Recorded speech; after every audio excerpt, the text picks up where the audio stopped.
Salut à tous, bienvenue sur InfoStar pour votre minute d'actualité.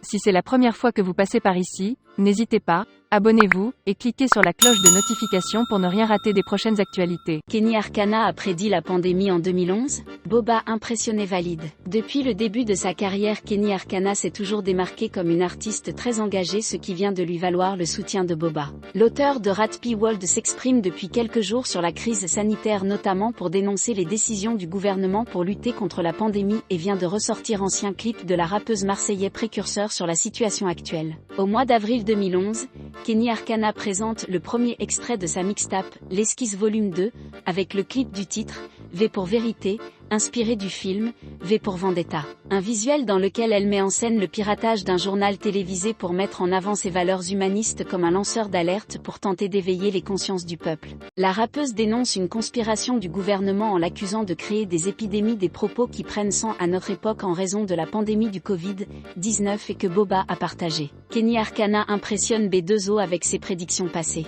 Moi qui me croyais dans le turfu. Ça a 10 ans, on y croit pas, on y voit pas.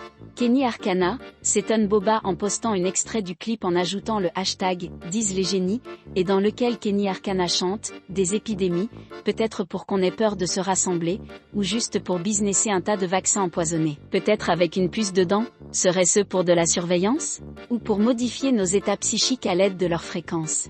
Au mois de juillet dernier, Kenny Arcana avait annoncé vouloir définitivement quitter la France en expliquant « Je pars pour des raisons politiques, liées à la dictature sanitaire. Pour moi, c'est insupportable, toute cette atmosphère en France. Je trouve que les gens acceptent beaucoup de choses sans se poser trop de questions, explique celle qui est également une militante altermondialiste.